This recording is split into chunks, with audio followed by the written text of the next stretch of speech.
What happens when a talk show host who thinks she's the smartest person in every room picks a fight with a Southern comedian who has spent decades learning how to handle hecklers with a smile?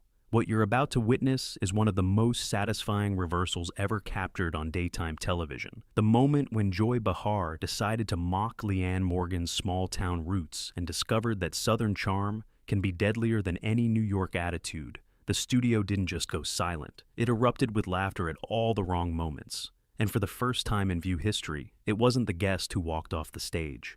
Before we dive into this incredible story, make sure to subscribe and drop your thoughts in the comments because, trust me, you're going to want to talk about this one. The morning had started with the usual energy at the View studios, though there was a different kind of anticipation in the air. Leanne Morgan was coming on the show, and while she wasn't a traditional Hollywood celebrity, her recent Netflix special had broken records and her tours were selling out arenas across the country. At 58 years old, Leanne had become one of the most successful comedians in America, a woman who had spent decades perfecting her craft in small clubs and church basements before finally getting her big break. Leanne arrived at the studio with the same warmth that had made her famous. She hugged the security guards, complimented the makeup artists on their work, and spent 20 minutes chatting with a young production assistant about her grandmother's biscuit recipe. This was who Leanne Morgan was, a woman who had never forgotten where she came from and who treated everyone she met like a neighbor stopping by for sweet tea. The studio lights were warm as Leanne took her seat at the famous table. Leanne greeted each host with genuine enthusiasm, her Tennessee accent filling the studio with warmth. "Oh my goodness, I am just so excited to be here," Leanne said, her smile lighting up the space. "I've been watching this show since my kids were in diapers, and now here I am sitting at this table. My mama is not going to believe this." The audience responded warmly to her genuine excitement. There was something refreshing about a guest who wasn't trying to be cool or sophisticated, who was simply happy to be there. Whoopi Goldberg opened the segment with genuine warmth. Our next guest has taken the comedy world by storm. Her Netflix special broke records, her tours sell out in minutes, and she's been called the funniest woman in America. Please welcome Leanne Morgan. The applause was enthusiastic, and Leanne waved to the audience with the kind of genuine appreciation that couldn't be faked. "Y'all are too sweet. Thank you so much. I feel like I'm at a family reunion, except nobody's asked me why I'm still single yet." She paused. "Oh, wait, I'm married. I always forget that part. 33 years, and honestly, some days I still forget his name. I just call him Hey and hope for the best." The audience laughed warmly. This was classic Leanne Morgan, self-deprecating and relatable.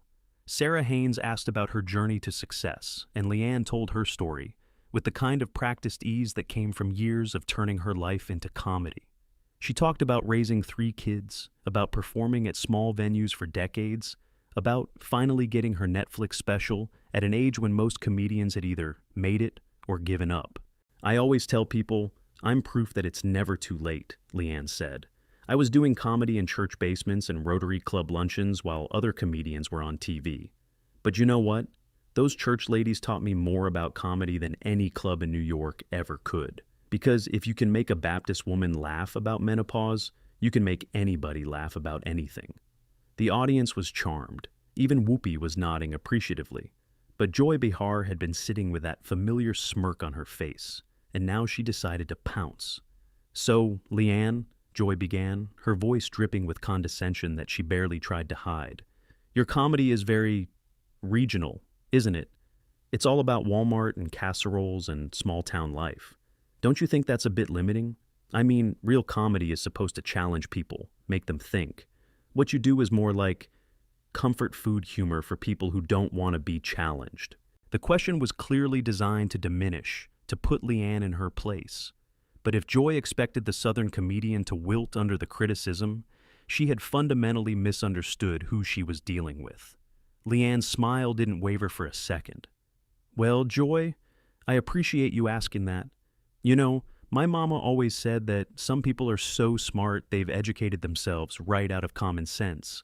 I'm not sure what that means, but I think about it every time someone tells me my comedy isn't sophisticated enough." The audience laughed, and Joy's expression tightened slightly.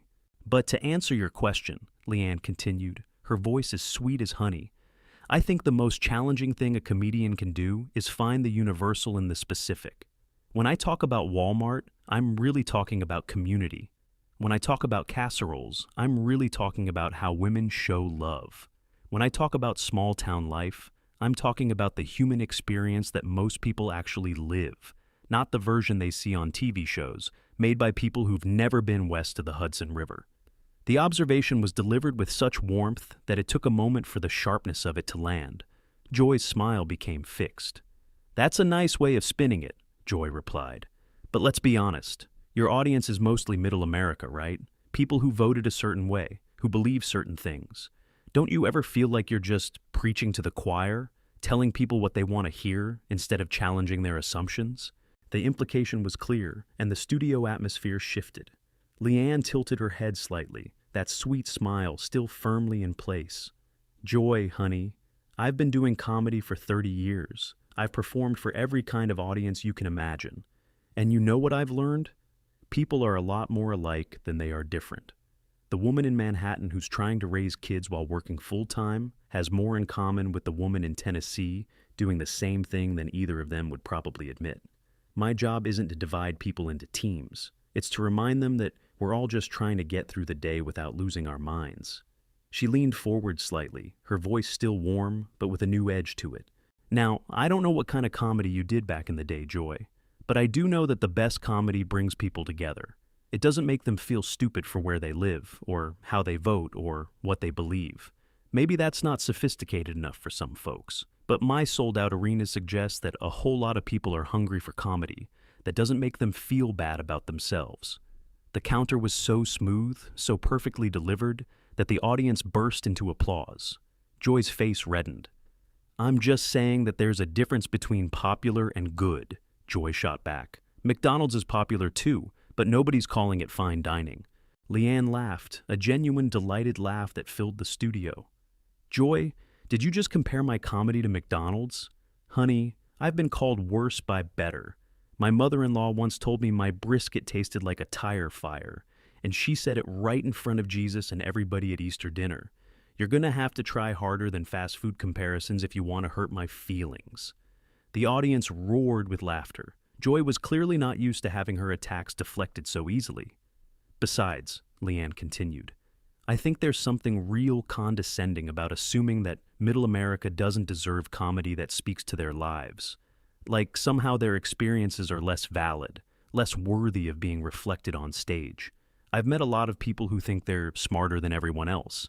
And you know what they usually have in common? They've never had to actually live with the people they look down on." Joy's eyes narrowed. "Are you suggesting I look down on people?" Leanne's smile was beatific.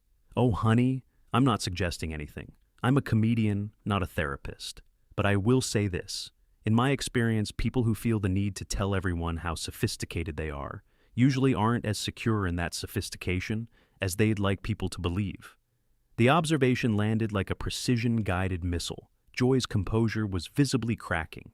"You know what I find interesting, Joy?" Leanne continued, her voice still carrying that honeyed southern warmth. "You've spent this whole interview trying to make me feel small, trying to make me admit that my comedy isn't as good as whatever you think real comedy is. But here's the thing about us simple country folks. We know when someone's trying to put us down, and we've had a lot of practice smiling right through it." She turned to address the audience directly. "My mama taught me that you can say almost anything to anyone as long as you smile while you say it and add, 'bless your heart' at the end. So, Joy, bless your heart for thinking that making fun of where I come from was going to rattle me. I've been handling hecklers since before you got this job. And honey, I've handled better hecklers than you in bars where the bathroom didn't even have a door." The audience exploded with laughter and applause. Joy looked like she had swallowed something unpleasant. "This is ridiculous," Joy said, her voice rising. "I'm trying to have a serious conversation about comedy, and you're just deflecting with folksy charm." "Am I deflecting, or am I just not giving you the reaction you wanted?" Leanne asked, her voice still perfectly pleasant. "Because it seems to me like you came into this interview expecting me to be some simple country bumpkin who would crumble under your big city wit. And now that I'm not crumbling, you're getting frustrated. That's not my problem, Joy. That's yours." Whoopi tried to intervene. "Maybe we should talk about Leanne's tour dates and—" But Joy wasn't ready to let it go. I just think it's worth pointing out that there's a difference between being popular and being important. Some comedy actually changes the world. What does your comedy change?" Leanne nodded thoughtfully as if she was really considering the question. "You know, that's a fair question, Joy. What does my comedy change? Well, let me think about that for a second."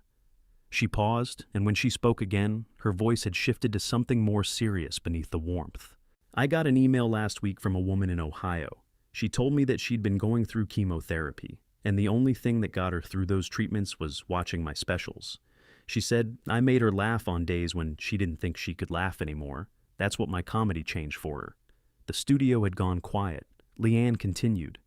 "I got a letter from a man in Texas whose wife had just died. He said they used to watch my comedy together, and now he watches it alone because it makes him feel like she's still there laughing with him. That's what my comedy changed for him." Her voice was steady, but there was real emotion beneath it. "I met a young woman at a show in Nashville who told me she was thinking about hurting herself, but she came to my show instead because she thought maybe laughing would help. And it did. She got help after that. She's doing okay now. That's what my comedy changed for her." She looked directly at Joy. "You want to know what's important, Joy? Those people are important. Their pain is important. Their need to laugh is important. And if my simple, unsophisticated McDonald's comedy can give them 1 hour where they forget about their problems and just laugh, then I'd say that's pretty damn important. Wouldn't you?" The audience burst into applause that was somehow different from before. This wasn't just entertainment anymore. This was something real. Joy opened her mouth to respond, but Leanne wasn't finished. "You know what I've noticed about people who think they're better than everyone else? They usually haven't done the work of actually connecting with people. They sit in their towers and make judgments about what matters and what doesn't. But they've never held the hand of a woman crying in a meet and greet line because your comedy helped her through her divorce. They've never hugged a veteran who said your jokes about marriage reminded him why he was fighting to save his." Her voice was still warm, but it carried a weight now that filled the entire studio. "I'm not trying to change the world with my comedy, Joy. I'm trying to help people get through their day. And if you think that's not important, then I feel sorry for you. Because at the end of your life, it's not going to matter how sophisticated people thought you were. It's going to matter how you made them feel." Joy's face had gone through several shades of red during this speech. When she spoke, her voice was tight with barely controlled anger. "I don't need a lecture on what matters from someone who makes jokes about menopause and minivans." Leanne laughed, genuinely delighted. "Oh, Joy, you still don't get it, do you? The menopause jokes aren't about menopause. They're about women finally reaching an age where they stop caring what people like you think of them. The minivan jokes aren't about minivans. They're about the beautiful chaos of raising a family. Everything I do has meaning underneath it. You just have to be willing to see it." She shook her head with what looked like genuine sympathy. "But you can't see it, can you? Because seeing it would mean admitting that the people you've spent your career looking down on have rich, meaningful lives that are just as valid as yours. And that's a hard thing to admit when your whole identity is built on being smarter and more sophisticated than everyone else." Joy stood up abruptly, her chair scraping loudly against the floor. "I don't have to sit here and be psychoanalyzed by a woman who tells jokes about Cracker Barrel." "You don't have to do anything, Joy," Leanne replied, her voice as calm and sweet as it had been since the beginning. "But I will say this. I've told jokes about Cracker Barrel to sold-out crowds at Madison Square Garden. Where are you performing these days?" The question was devastating in its simplicity. Joy's face went pale, then red again. "This is absurd. You're being completely unprofessional." "I'm being unprofessional?" Leanne laughed. "Honey, you've spent this entire interview trying to make me feel bad about my success, my audience, and where I come from. All I've done is refuse to feel bad. If that's unprofessional, then I guess I'm guilty as charged." She turned to the audience with a warm smile. "Y'all have been so wonderful. This is exactly why I love what I do, because no matter what anybody says, laughter brings people together. And I'd rather bring people together with simple jokes about everyday life than tear them apart with sophisticated contempt." Joy was visibly shaking now. Whether with anger or embarrassment was hard to tell. "You know what? I'm done with this," Joy said, her voice cracking slightly. "I have better things to do than argue with someone who doesn't understand the difference between pandering and art." She started to walk away from the table, and the studio fell into shocked silence. This wasn't how View interviews were supposed to go. The host wasn't supposed to be the one walking off. "Joy, wait!" Leanne called out, her voice still carrying that infuriating warmth. "I want you to know something before you go." Joy paused, turning back with an expression that mixed fury and uncertainty. "I don't have any hard feelings toward you," Leanne said, and somehow it was clear that she meant it. "I've been doing this too long to take criticism personally, but I hope someday you'll understand that there's room in this world for all kinds of comedy. The sophisticated kind that makes people think, and the simple kind that makes people feel. Neither one is better than the other. They're just different." She smiled that famous smile. "And I hope someday you'll stop by one of my shows. I think you might be surprised by what you find. We're not as simple as you think we are. We just don't feel the need to prove how smart we are all the time. That's a Southern thing. We call it grace." Joy stood frozen for a moment, clearly unsure how to respond to kindness after expecting confrontation.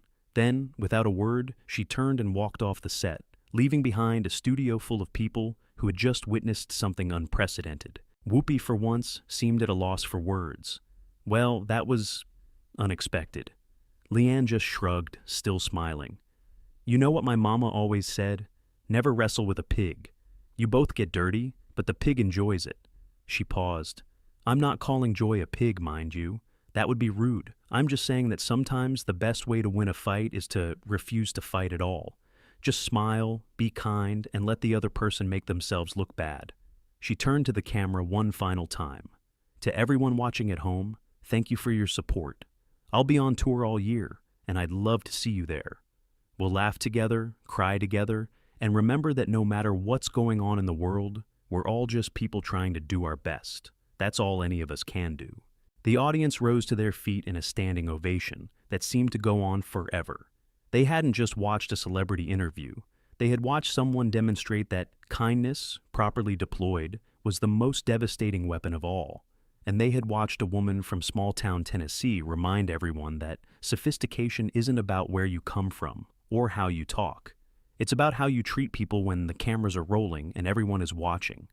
The aftermath of that interview would dominate entertainment news for weeks. Clips of Leanne's graceful but devastating responses would be shared millions of times. People who had never heard of Leanne Morgan before would discover her comedy and understand immediately why she had connected with so many people. And Joy Behar would become the answer to a trivia question that nobody wanted to win. The first View host to walk off her own show because a guest refused to be bullied. But perhaps the most significant outcome was the conversation it sparked about different kinds of success, different kinds of comedy, and different kinds of intelligence. Leanne Morgan had proven that you didn't need to be mean to be funny, that you didn't need to tear people down to build yourself up, and that sometimes the smartest thing you can do is simply refuse to play someone else's game. What do you think about this incredible confrontation? Did Joy Behar get what she deserved, or did Leanne Morgan go too far? Drop your thoughts in the comments below, and make sure to subscribe for more stories that will absolutely leave you speechless.